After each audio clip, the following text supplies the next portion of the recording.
को चित्त को शुद्ध कीजिए।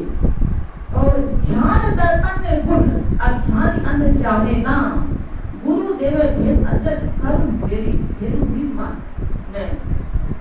कि बिना ध्यान के जो अंदर का आईना है, दर्पण है, जो दृष्टि है, प्राप्त नहीं होती है। तो ध्यान के बिना कुछ प्राप्त नहीं होने वाला है। इसलिए ध्यान में ही बल है। इसलिए ध्यान हम लोग को तभी बनेंगे जब कि गुरु महाराज के कथनानुसार पंच विचार और सठ विकार को न त्यागेंगे। ये पंच विकार हमारे अंदर रहेगा और सठ विकार रहेगा तो ध्यान में बल नहीं लगेगा, न भजन बनेगा। इसलिए काम जो है झूठ चोरी नशा हिंसा विचार, इसको त्यागे और सठ विकार जो है काम क्रोध लोभ मोह ईर्ष्या द्वेष भावना, इसको अंदर से निकाले, तभी हमारा भजन है और ध्यान है वह हो सकता। और मैं चढ़ा नहीं पाऊंगी क्योंकि माता जी है, उनके मुखार से सुने और पूज्य बाबा के मुँह से सुने तो ज्यादा लाभ होगा। बोले प्रेम से श्री सद्गुरु महाराज की जय।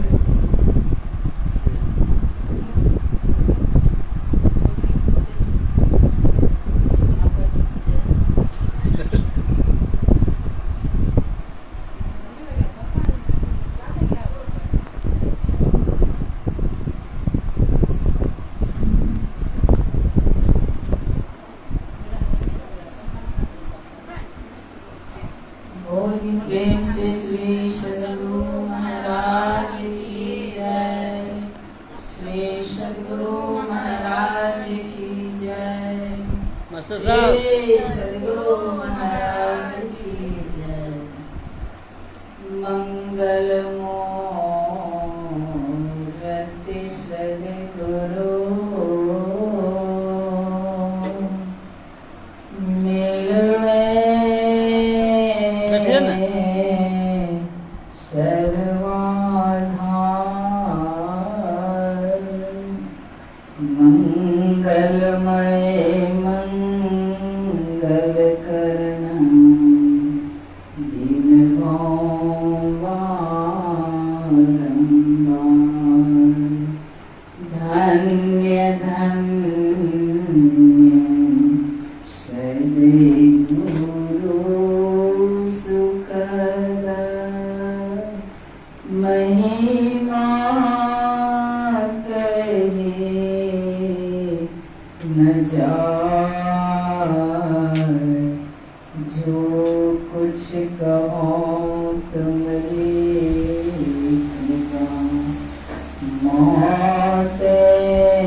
गुरुदेव जी के चरण कमलों में कोटि शरण। उपस्थित धर्म प्रेमी महानुभावों, तीर्थों को पावन करने वाले साधु समाज, माताओं एवं भक्तिमती बहनों सभी को मेरा प्रणाम तथा बच्चों को शुभकामनाएं। अभी हम लोग श्री रामचरितमानस से नवधा भक्ति का पाठ सुन रहे थे। नवधा भक्ति में मर्यादा पुरुषोत्तम भगवान श्री राम ने माता सबरी के माध्यम से हम संसार के सभी प्राणी को उपदेश देते हैं और 9 प्रकार की भक्ति अच्छी तरह से समझा कर करते हैं। हे माँ, आप ही माध्यम मनुष्यों के लिए बन जाएं, क्योंकि आपकी जैसी भक्ति संसार के लोग विषय भोगी मनुष्य कर नहीं पाएंगे।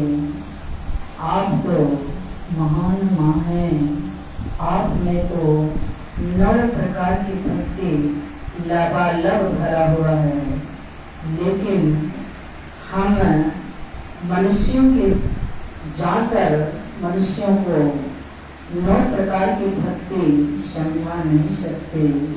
इसलिए माँ आपको ही माध्यम रखकर हम संसार के लोगों को समझाता हूँ।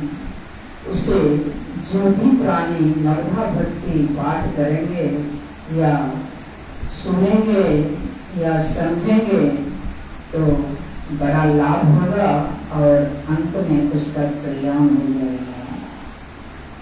इसलिए नवधा भक्ति को बड़ा ही प्रेम से सुनना चाहिए और समझना चाहिए और अपने जीवन में उतार लेना चाहिए और वह राह पर चलना चाहिए। तो भगवान की वाणी है कि उसका कभी भी पतन की और नहीं जाने दूंगा और न उसका कभी नरक में वास होगा, उसको हम कल्याण कर देंगे। इसलिए 9 प्रकार की भक्ति सबसे पहले प्रथम भक्ति संतन कर संगा।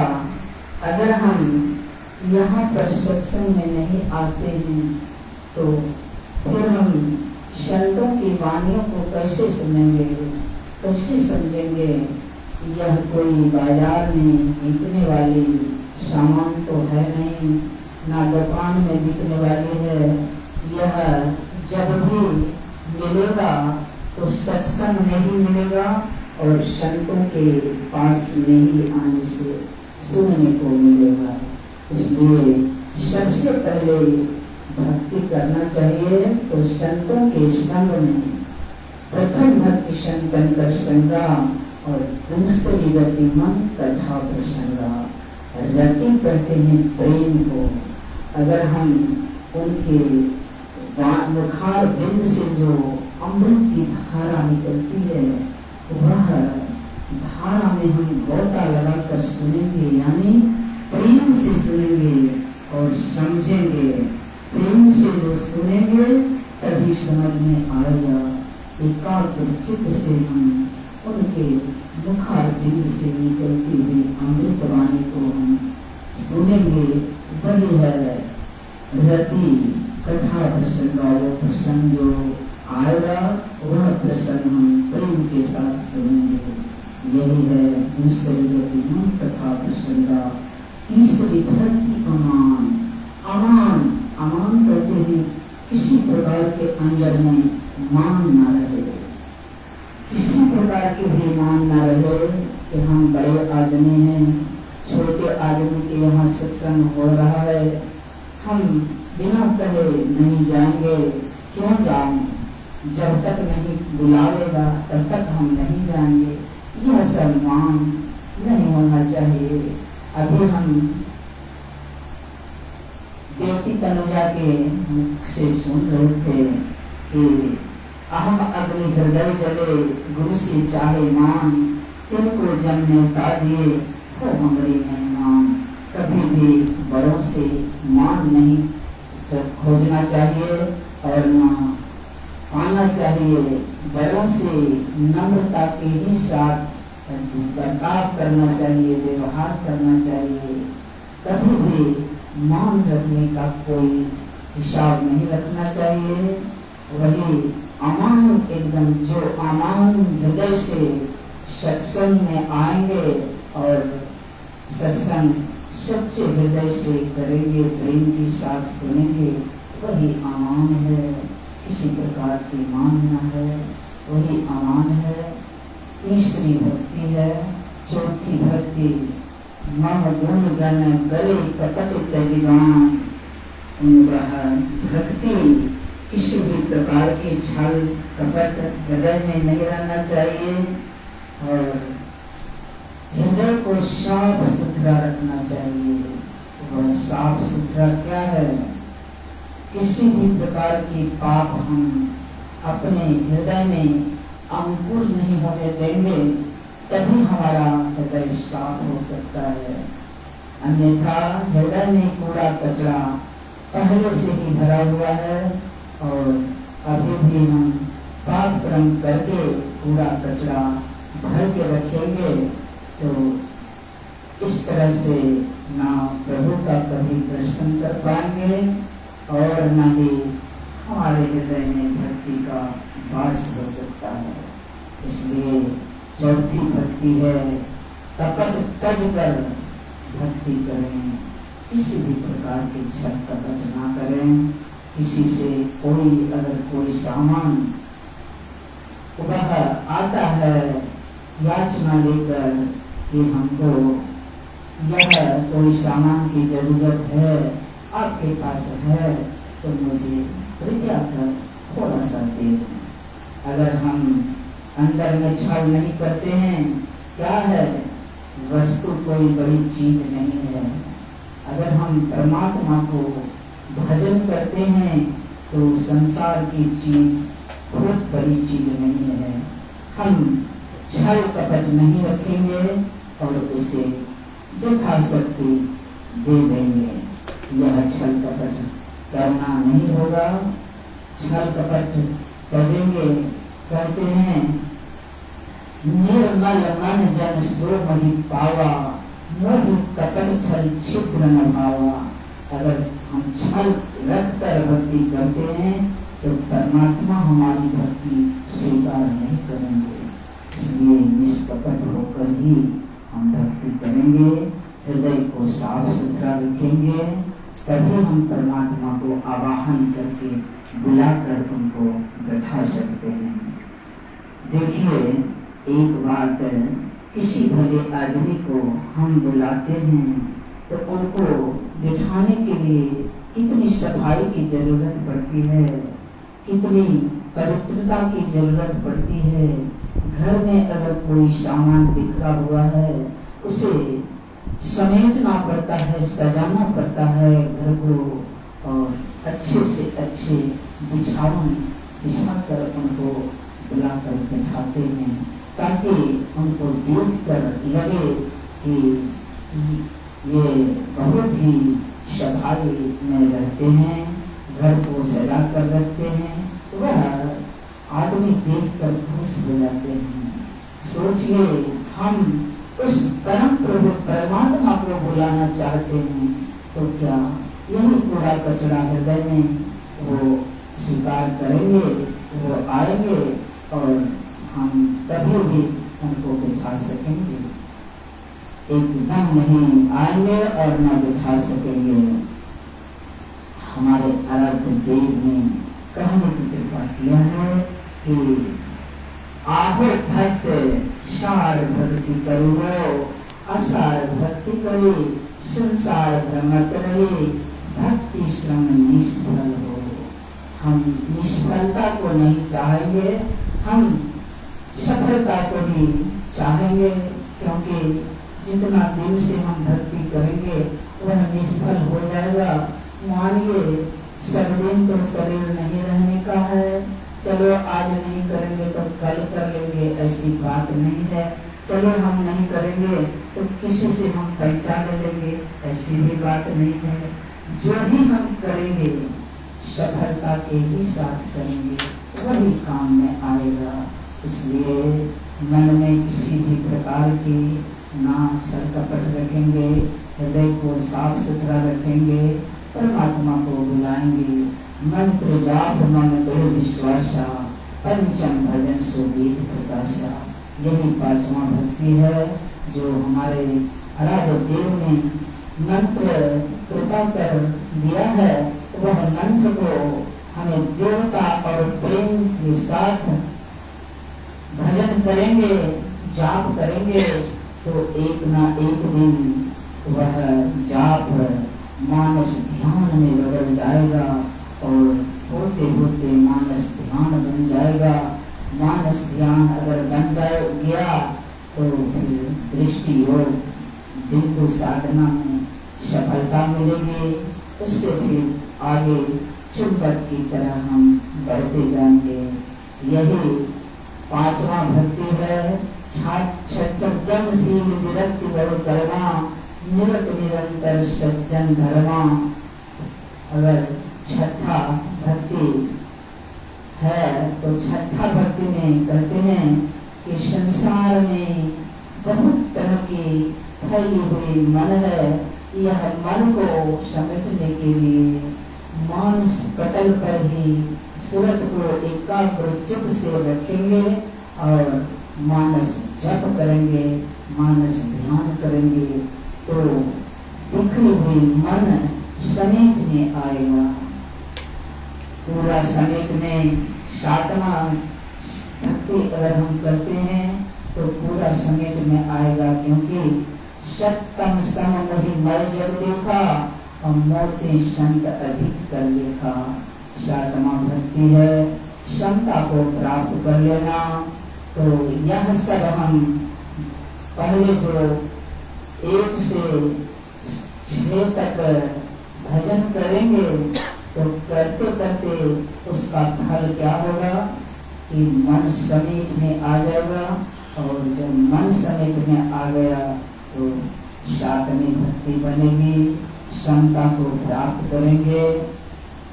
क्षमता अगर प्राप्त हो गई सबसे सीधा बनकर रहेंगे, किसी से ना बैर भाव रखेंगे, ना झगड़ा लड़ाई होगा। अगर हम क्षमता प्राप्त कर लिए तो कोई 10 बात हमें बोल भी देता है, हमें कोई गाली गलौज भी कर देता है तो हम बर्दाश्त कर लेते हैं, क्योंकि मुझमें वह शक्ति बन जाती है कि हम क्षमता को प्राप्त कर लेते हैं। और भगवान ने कहा कि देखो माँ, हम तो ईश्वर हैं, हमें पाने के लिए मनुष्य तुरंत डायरेक्ट अगर सोचेगा कि हम सीधे परमात्मा को पालेंगे तो वह संभव है, क्योंकि संसार में संतों के पास मुझे पाने का पता रहता है। सारा रास्ता, सारा भेद हमने संतों के पास रख दिया है। संतों के जो संग नहीं करेंगे उनसे सत्ज्ञान का उपदेश, दीक्षा, शिक्षा नहीं लेंगे और उनके बताए हुए राह पर नहीं चलेंगे, वह जो बताएंगे कहाँ ध्यान करने के लिए कहेंगे वहाँ हम ध्यान अगर नहीं करते हैं तो ईश्वर को हम नहीं पा सकते हैं। ईश्वर कहते हैं कि मुझे प्राणी कभी नहीं पा सकता है जब तक वह गुरु नहीं करे। इसलिए संतों का बड़ा महत्व दिए हैं। संतों को इतना महत्व दिए हैं कि उन्होंने कहा है कि सत्तम समोहि मैं जब देखा और मोटे संत अधिक कर लेखा। मुझसे भी बढ़कर संतों को मानना और उनके बताए हुए राह पर चलना, तभी मुझे प्राप्त पा सकता है।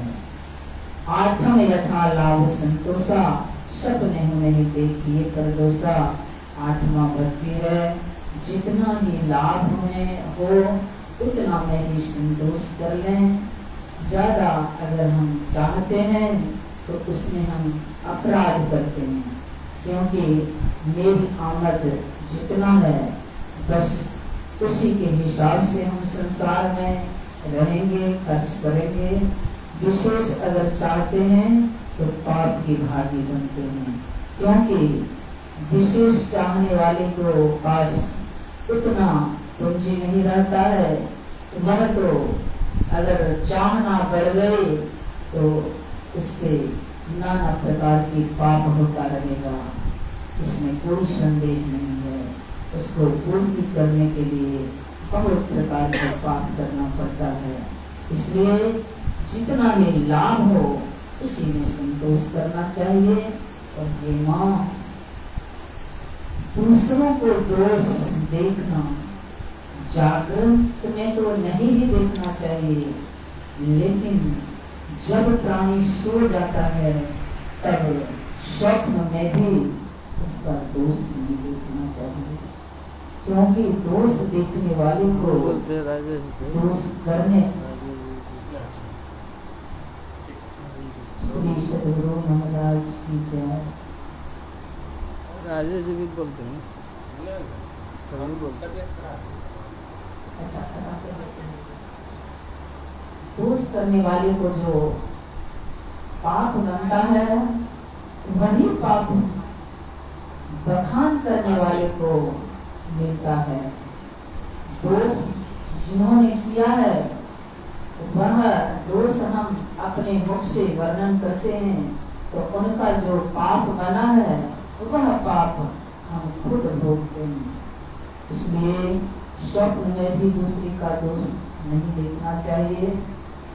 नौ में सर्व सन छलहीना, सब छल को छोड़कर और सीधापन रहना, यही 9 प्रकार की भक्ति है। 10वां तो इतना जो भक्ति हम करेंगे समझ कर उसका फल, अंतिम फल परमात्मा की प्राप्ति है, वह हम परमात्मा को पा लेंगे, अंतिम भक्ति हो जाएगा। और यह सब आगे नहीं बढ़े, आगे नहीं बढ़े।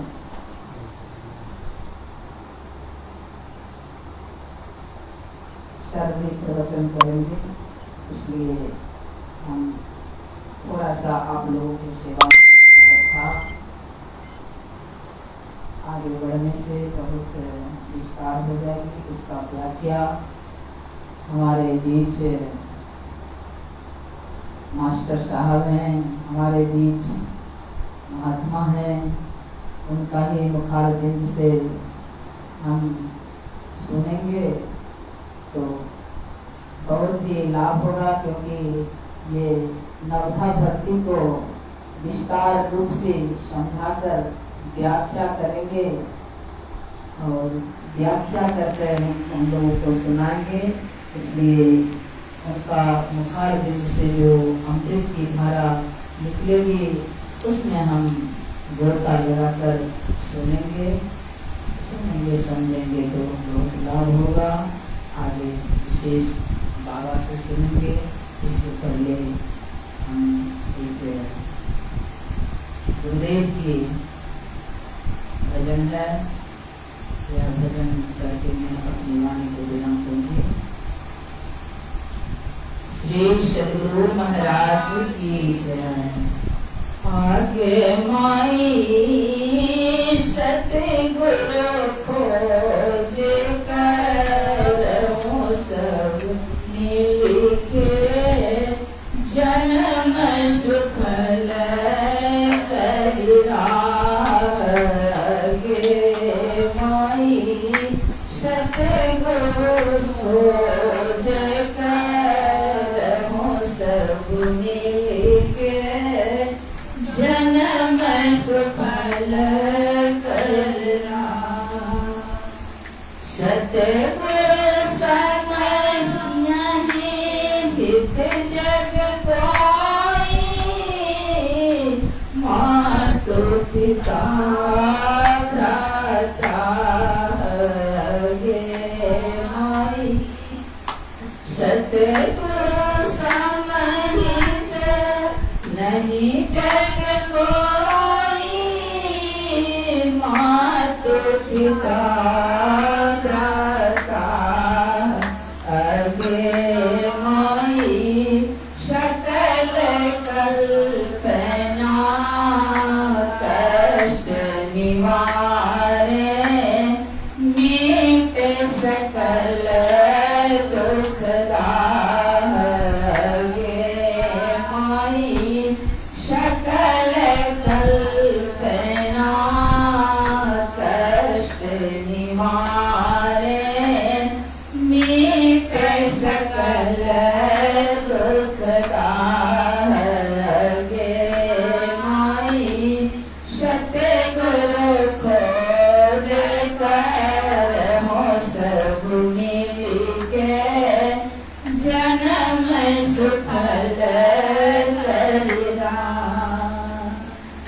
भव सागर अंध ऊपर परल जीव सुझे न चेतन राह गे माही भव सागर अंध ऊपर परल जीव सुझे न चेतन राह गे माही बिन सतगुरु भोगते जीव के जगत रहे यमधाम गे माई बिन सतगुरु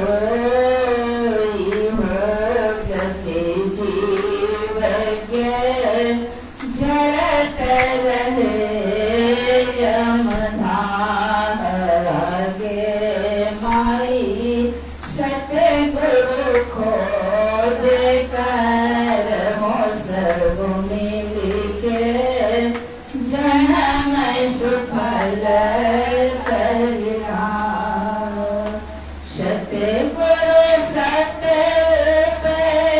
कारी जीवन के राख जीवन सुख चाह आगे माई सतगुरु सत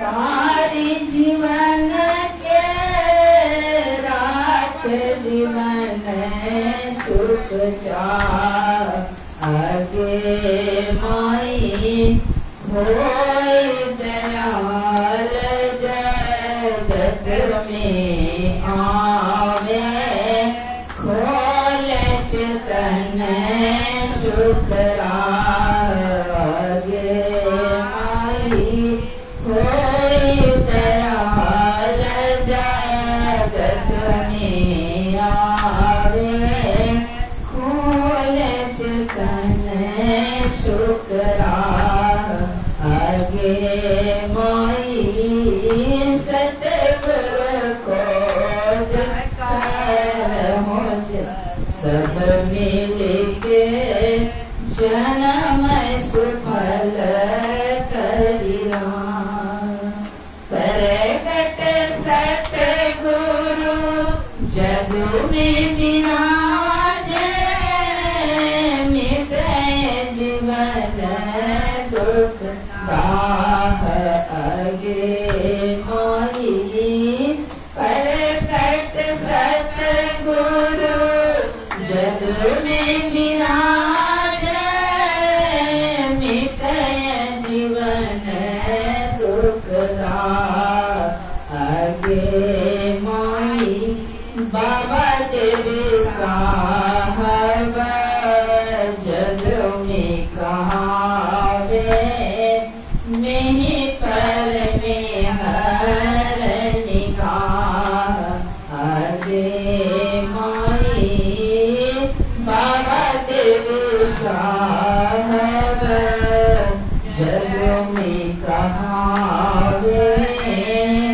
नहीं पर में हर निगाह आगे माई सतगुरु खोज कर हो सब मिल के जन्म सुफल करिना प्रेम से बोलिए श्री सद्गुरु महाराज की जय श्री सद्गुरु महाराज की जय श्री सद्गुरु महाराज की जय। और हम लोग आगे सब से अमृत की धारा में लोटा लगाएंगे सब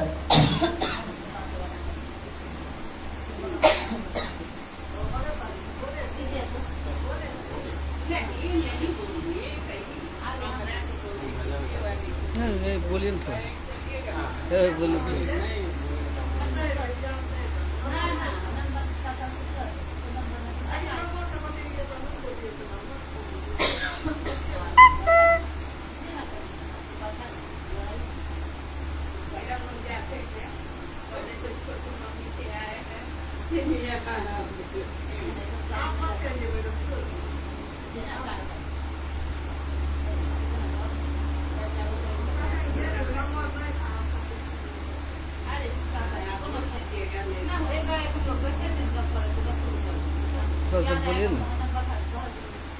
सब बोल दीजिए, हो जाएगा।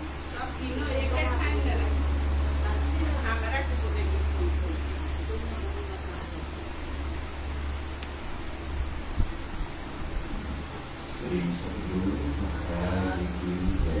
श्री सद्गुरु महाराज की जय। बंदो गुरुपद कृपा सिंधु रूप हरि महालोकम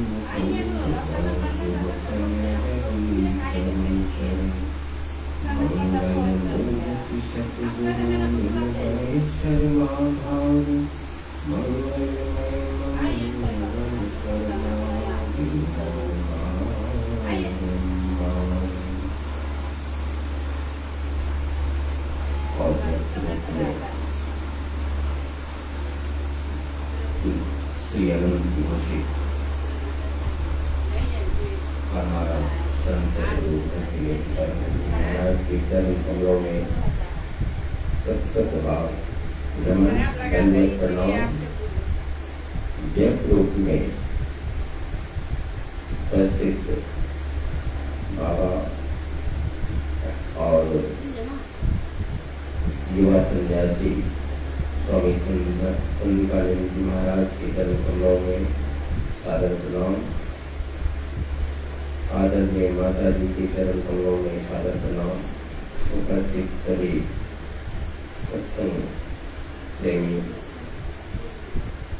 माताओं के चरणों में सादर प्रणाम। सत्संग से दो बातों की जानकारी होती है, क्या करना चाहिए और क्या नहीं करना चाहिए। विधि कर्म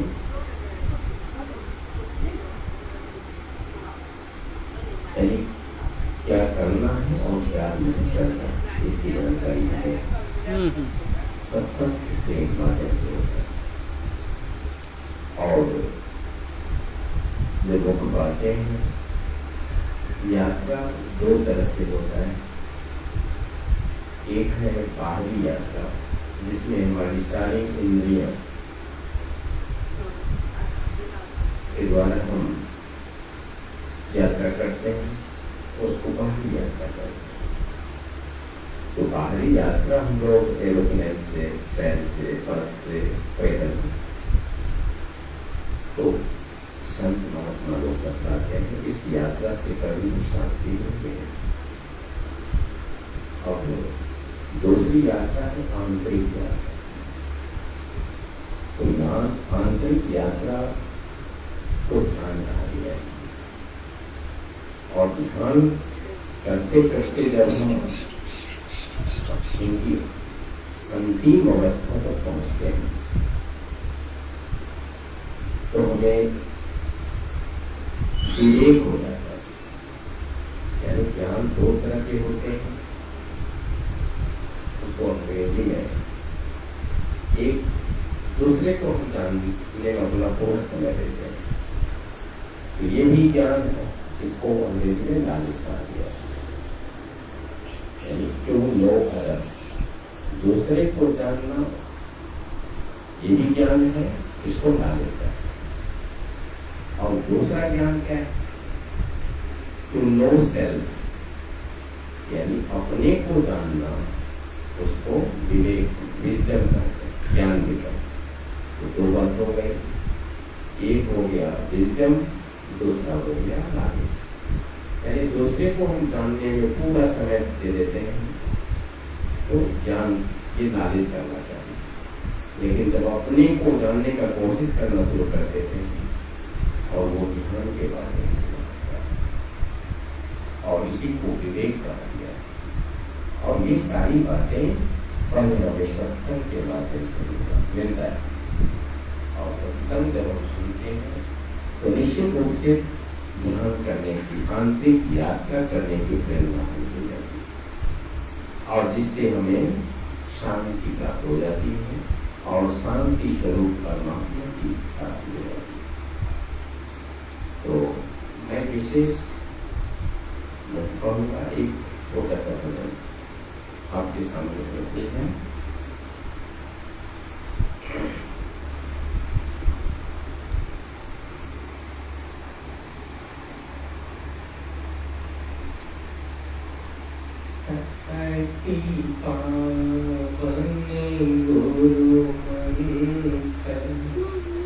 मन ही मन जापे जपो, मन ही मन जापे जपो, उपकारी गुरु रूप,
उपकारी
विख्यात रहे, जगत विख्यात रहे। बिनु गुरु प्रभु नहीं मिले, बिनु गुरु प्रभु नहीं मिले, जगत विकट माही रहे, विकट माही रहे। अति पावन गुरु मंत्र मन ही मन जापै रखो, मन ही मन जापै रखो। उपकारी गुरु रूप को, उपकारी गुरु रूप को मानस ज्ञान करो, मानस ज्ञान करो, मानस ज्ञान करो, मानस ज्ञान करो। श्री सद्गुरु महाराज की जय।